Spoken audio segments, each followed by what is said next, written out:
Mapagpalang araw po sa ating lahat. Ang aking pong bahagi ngayon ay Genesis, Kabanata 22, talata 1 hanggang 5. Sinubok ng Diyos si Abraham. Pagkalipas ng ilang panahon, sinubok ng Diyos si Abraham. Tinawag siya ng Diyos, "Abraham, narito po ako," tugon naman niya. Sinabi sa kanya, "Isama mo ang kaisa-isa at pinakamamahal mong anak na si Isaac.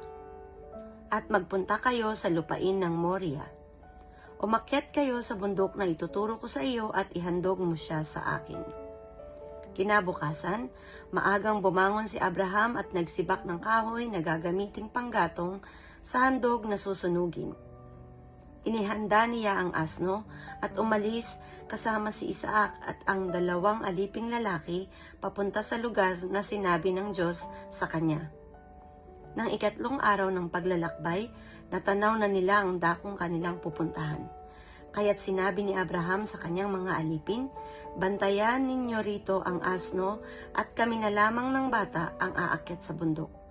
Sasamba kami sa dako roon at babalikan namin kayo." Ito ang salita ng Diyos. Amen. Magandang buhay po sa ating lahat. Akin pong muling ibabahagi sa inyo ang pang-araw-araw na pag-aalay ng aking puso mula sa salita ng Diyos.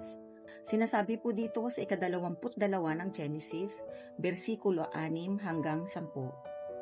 Ipinapasan ni Abraham kay Isaac ang kahoy na panggatong. Dala naman niya ang apoy at patalim. At magkasama silang lumakad. Tinawag ni Isaac ang pansin ng ama. "Ama, ano iyon anak?" tugon ni Abraham. "Mayroon na tayong apoy at panggatong. Ngunit nasaan ang tupang ihahandog?" tanong ni Isaac. Sumagot si Abraham, "Anak, ang Diyos ang magbibigay niyon." Kaya't nagpatuloy sila sa paglakad. Pagsapit nila sa lugar na itinuro ng Diyos, gumawa ng altar si Abraham. Inayos niya sa ibabaw nito ang panggatong at inihiga si Isaac matapos gapusin. Nang sasaksakin na niya ang bata. Ito po ang mga salita ng Diyos. Salamat sa Diyos. Amen. Ang aklat ng Genesis, Kabanata 22, versikulo 11 hanggang 15, at ang sabi, tinawag siya ng anghel ng Panginoon mula sa langit. "Abraham, Abraham," sumagot si Abraham, "Narito po ako." Sinabi ng anghel, "Huwag mong patayin ang anak mo. Ngayon, napatunayan ko na may takot ka sa Diyos dahil hindi mo ipinagkait ang kaisa-isa mong anak."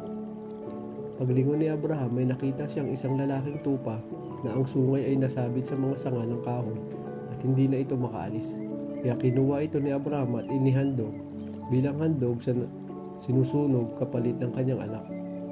Tinawag ni Abraham ang lugar na iyon na naglalaan ng Panginoon. Ito ang pinagmulan ng kasabihang sa bundok ng Panginoon may inilalaan siya.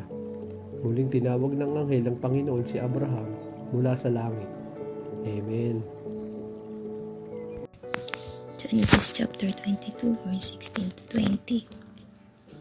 Ako'y nangangako sa pamamagitan ng aking pangalang Yahweh, sapagkat hindi mo pinagkait sa akin ang kaisa-isa mong anak.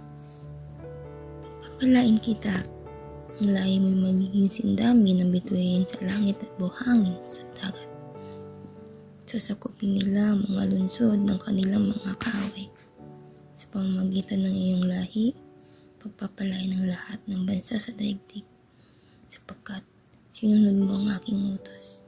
Pinalikan ni Abraham ang kanyang mga alipin at sama-sama silang umuwi sa Beersheba. Hindi nagtagal, nabalitaan ni Abraham na si Milka, ang asawa ng kanyang kapatid na si Nahor, ay nagkaroon din ng mga anak na lalaki. Amen. Good day everyone, my devotion for today, Genesis chapter 22 verse 21 to 24. Si Uz ang panganay, si Bas na kapatid ni Kemuel, ang ama ni Aram. Si Kes, si Hasu, si Feldash, si Jetlap at si Bethuel. Si Bethuel ang naging ama ni Rebeka. Ipinanganak ni Milka ang 8 anak na ito sa kapatid ni Abraham na si Nahor.